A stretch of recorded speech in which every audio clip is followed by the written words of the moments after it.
Hello everyone. Today we are talking about very little children from birth to the age of 5 years. Now see the expression of a 1-year-old child with her mother. Look how she is expressing by putting the hand on the mouth. See these little children in the pictures, how they are excited.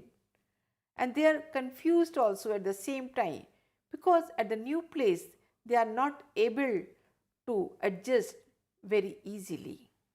When the children are requested to play together, so you can understand they soon form the peer group and start playing it.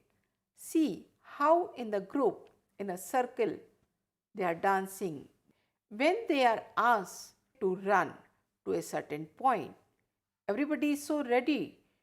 In this lesson, we will learn the basics of growth and development. I am Dr. Anjana Agarwal talking on this issue. It is my pleasure to have Mrs. Madhur Bhatia, who is expert in the teaching of the growth and development of the young children. For many years, she is dealing with this age group. I welcome Mrs. Madhur Bhatia. Ma'am, please tell me what is growth so that our learners can understand better besides the definition of growth and development. So, what is growth? Growth refers to quantitative changes in the body, that is, increase in height, body weight, body dimensions. The sequence, pattern, and development of changes in the growth are common to all children, but they may vary from children to children. Growth and development are complementary processes, is it right? Yes. Okay, so I define again what they can see in this picture. There is a little boy here who is crawling, then growing, and by the adulthood, see the height. This is progressive. But when we talk about the development, their development improves their thinking, but which we normally call the cognitive development. I define here the quantitative changes in the body, maybe in the body weight, height, and different types of circumferences which you will keep on learning in this lesson. When we are talking about the development, this is progressive series of orderly and coherent changes throughout life like language acquisition, emotional expression. See the child who is fearful, how he looks or she looks. When he is playing, how he looks or she looks. So there is a emotional expression, and with age it keeps changing. So this is a progressive series. Growth may stop at certain age, but development keep on increasing, changing throughout life. Now I will talk about different stages in the lifespan. After the birth, there is infancy, childhood, adolescence, adulthood, and old age. Now we will talk about how many months, how many years are related to these different stages of human development. First, I said the before birth, which is also called as prenatal period. That means in the womb, or it is fetus, that is called before birth. And this is from conception to the birth, which is about 9 months. When we are talking about childhood, we categorize into 4 stages. That means infancy, that is equivalent to from 1 month to 2 years, and from birth to 1 month is medically called as neonate. But next stage is early childhood, that is 2 to 6 years, middle childhood when the child goes to the school, that is 6 to 11 years, and after that there is again drastic change, we call it adolescence, that is 11 to 18 years, When we are talking about the adulthood, again we try to divide into two: early adulthood, when the adult is getting mature. That age is about 18 years to 40 years. By that age, the adult is mature enough and we call it middle age, 40 to 60 years. And after 60 years, technically only, old age is above the age of 60 years. So, this is all stages of human development. Ma'am, can you tell me what is the process of development? As we have come to know that development involves qualitative changes in the body, and it is difficult to measure development in comparison to growth. And since it's a complex process, so it involves interaction of the biological process, cognitive process, and socio-emotional processes. The biological process that involves the changes in physical form, but they are associated with genetic heritage which we inherit from our parents. There is a growth in the body organs. When we are talking about the growth, it is always related to the physical body. Acquisition of motor skills, you will learn more about it. Motor means when you are using the fingers, arms, or the peripheral organs to do any kind of activity, and all these are related with the hormonal changes, and those hormonal changes are very much high or fluctuating at puberty. When we are talking about the cognitive process, that is related to thinking, intelligence and the language. So, those are connected with the perception, because everybody will have a different perception to the same thing. Attention, understanding, problem solving, memorizing and imagination. We keep imagining and everybody has a different imagination. Now the third one, as ma'am told, socio-emotional processes. When the infant is starting smiling, everybody gets so happy. But that is the first sign the infant or the baby learns to communicate or start recognizing the people around. There is a bond between the mother and the child. Child learns to share, assert, take the turns one after the other. So he or she waits till their turn come. And he also like to play with others. So these are three things. Ma'am, can you tell me, is there any kind of interaction? Yes, all developmental processes are integrated. Okay. And they affect each other. So we can say they are interrelated, they are interdependent. So I will explain this, how different processes are integrated with this picture and the story. When a child is by chance sick, every child sometime or the other gets sick, maybe with the fever or cold or something or the other. So that is related to your physical condition, that involves your biological process. When this is affected, this influences the emotional expression. He gets irritated, he or she cries when the child is sick.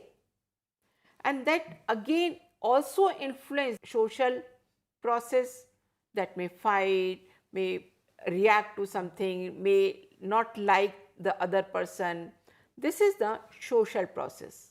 But when he keeps thinking but not able to concentrate, that is the cognitive process. So all sorts of processes are integrated. One affects the other. If the child is happy, it will reflect the every other process. If the child is sick, will turn into the irritability and difficulty to the concentration. Since now we have come to know that development follows a certain pattern, can you please throw some light on the principles of development? It is very important to learn the basic principles. First, orderly sequence, individual differences, proceeds from general to specific, it is continuous and follows a fixed pattern. Changes is the product of maturity and learning, and development is predictable. So these are 7 principles of development. As now we have come to know about the principles of development, we would like to know about the orderly sequence. What is orderly sequence? Orderly is very clear because the child has to learn first activity, then only he can move to the second activity. As you can see in this picture, the first on the left hand side, child is not able to sit. He is always lying and playing with the arms, legs. As soon as the child gets strengthened in the back or the head muscles, then he or she starts probing the head. Then he has learned enough to sit independently, then crawling, walking and running. The child cannot run before he learns to sit. Yes, this is what an orderly sequence is. And we also know that there are individual differences among children. Every child grows at her own pace. Two children cannot grow in the same pace or a speed or the height, whatever it is.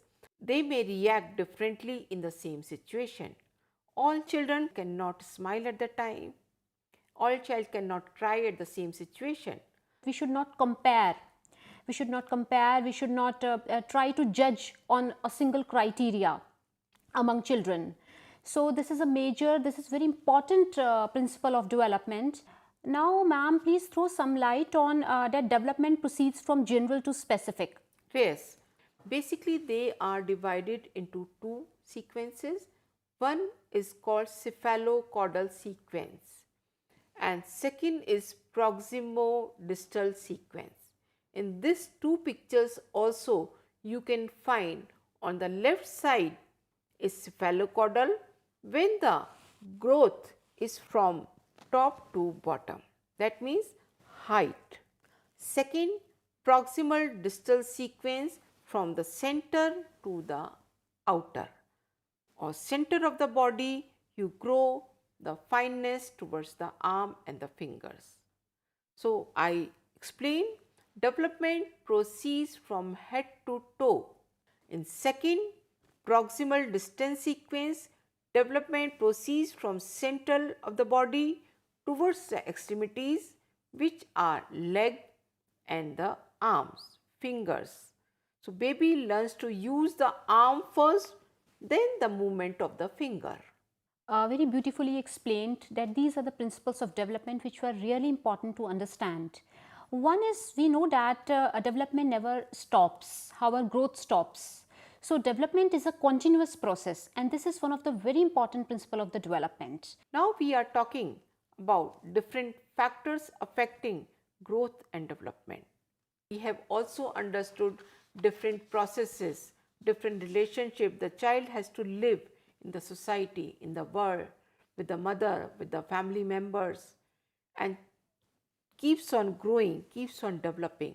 So certain internal or external factors seriously affect the growth as well as development. What are those factors? Heredity, prenatal environment. Nutrition is very important. In undernutrition children or underweight children cannot develop or cannot grow to the optimal height, cannot obtain the optimal body weight, cannot mature enough in thinking, problem solving. And other factor is intelligence. When we see the children in the class, in any kind of situation, emotional climate of the home. This is a very big word, but what does it mean? That if the child is growing in the family where all the members are happy, then the child will also imbibe the happiness in his or her personality. All these factors we have talked about affect the health of the child. The level of stimulation, what does it mean? When the child is given any kind of stimuli, maybe the touch, socio-economic status is also important, and the gender of the child is important because after a certain age girls grow faster than the boys, and that is more visible not till the age of 5 years. So, these are factors affecting the development. So, as now we have come to know that heredity and environment, including the physical and the socio-emotional environment of the child, plays a key role in the development of a happy and healthy individuality of the child. And in developing the healthy and happy individuality of the child, taking care of the child is really very important. But in this very process of growth and development, we have learned that development is the product of maturation and learning. Now we will understand how these two processes combines to form an integrated personality. Okay, so first we will understand what is maturation and what is learning. When we talk about the maturation, maturation underlies the orderly sequence observed in the unfolding of many basic abilities. That means more and more anything is done, that ability is unfolded and the person or the child keeps on maturing. That is why we say over the years of practice, the person or the child becomes more mature. But when we are talking of the learning, there are changes occur after the experience and practice. There is an integration or interaction always in the learning and maturation. With the learning, maturation occurs. In the very process of development, handedness plays a key role. Now we will learn about what is handedness and how it affects the development of the child. I think many people may not realize is there any kind of concept like handedness, but people must have observed or listened that some people work with the right hand, some people work with the left hand, and it is governed by your mind which hand will be used on a regular basis. So, preference of the use of one hand over the other is technically called as handedness. Majority have the preference to use the right hand, but some children prefer to use the left hand as the main hand. These children should not be forced to change to the right hand because it is governed by the brain. If it is a force, then it may adversely affect their brain activity, particularly the speech, handwriting and coordination. So, left-handed children are equally intelligent and can do every kind of activity as the right-hand children. We all know that each child is unique and is endowed with certain inherent potentials, and our duty is to unfold that inherent potential of the child. And in that very process of unfolding, we have to take due care of the children. Now we will learn about how we can take care of the children, in which first point is proper feeding. When we are talking about the feeding, when the child is born, the first feed is the breast milk, and first few days whatever the milk that has is colostrum. Colostrum is the first secretion of the mother's breast milk on child's birth. It is yellow in color, has protective antibodies which provide the immunity against certain diseases. It should be fed to the newborn, should never be discarded, because if this immunity is developed at that very moment, will be used throughout the life. So, why breast milk is important? The breast milk is easily and quickly digested. It has an ideal composition. When we are talking of composition, it is nutrient composition and the right temperature for the baby. It provides the emotional satisfaction to the mother and security to the child. Once the child is 3 to 4 months old, the mother's milk is not sufficient to meet the child's nutrient needs. So, at this age, the child has to be gradually introduced the other foods which the family members eat. And this introduction to the top feeding, that means the family food, is called weaning. Now we are also using the weaning as complementary feeding. The new word is used. In the beginning, fruit juice, but be careful, never the juice, only juice or the grape juice. Clear soups of vegetables and dal. And it is followed by the little solidness of the mashed dal, fruits and vegetable as the family prepares, soups, kheer, paste, custard, etc. And by the age of 1 year, the child can chew because the teeth are also developing, the raw vegetables, chapati, fruits, etc. Now we have come to know that breast feeding is highly recommended and it provides complete nutrition to the child. Apart from this, there are certain other things which we need to take care of, and among those are rest and sleep. And we all know that rest and sleep are highly required for the proper functioning of the body. Now we will learn more about why rest and sleep is needed for a growing child. It is important for growth and development because during the sleep, the child gets strong, healthy. How the sleep pattern is there from the birth to the age of 5 years. Till the age of 2 months, child may sleep 20 to 22 hours a day. As the child grows from 2 to 6 months, the time of sleep reduces. At that age, he or she sleeps 16 to 18 hours a day. Then again, 6 to 12 months, only 12 hours a day, maybe in the morning or afternoon. Next, till 2 years, again 12 hours at night, but small nap in the afternoon. And after that, only adult like sleep is there 8 to 10 hours, including the nap in the afternoon. Now we will learn about the hygienic conditions of a child, which will include bathing a child. For children, it is important to bathe regularly to get not only the habit of regular bathing, but it also improves the health. It also improves the use of muscles and cleanliness. Before bathing, massaging should be done with small soft hand, and the baby should be bathed on the putting the hand and on the stomach rather than, and we have to be very careful about the temperature of the water. Baby should never be bathed in the cold water. There should be warm water. Now we will learn about how a suitable clothing helps the child.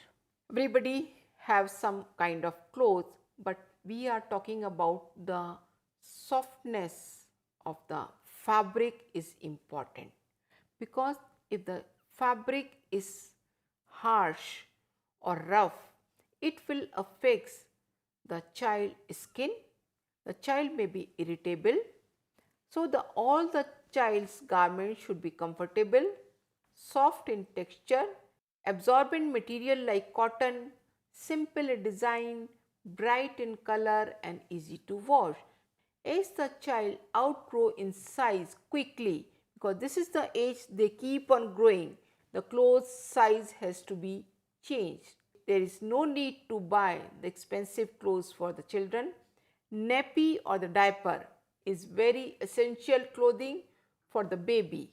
It should be soft, absorbent, light in weight and the quick drying. Having understood the importance of bathing, sleep and rest and suitable clothing, now we will learn about what is immunization. Immunization, first we must understand it protects the body from the diseases. Right from the birth, all children should be immunized regularly as per the schedule against certain communicable diseases. It increases the body resistance. Now, from time to time, new immunization schedule comes and the facilities are available at most health centers and hospitals, and many of the vaccines are free. Let us see what is the updated immunization schedule.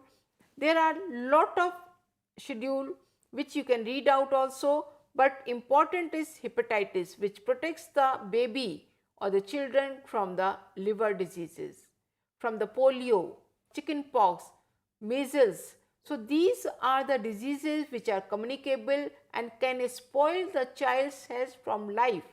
So immunization is very, very important. So in this lesson, we have learned all about what is growth, development, process of development, principles of development, and what is the importance of learning maturation in the age group of 0 to 5 years, and we have also learned how to take care of the baby and the children with regard to their feed, bathing, clothing and rest and sleep. Thank you very much, madam. Thank you so much.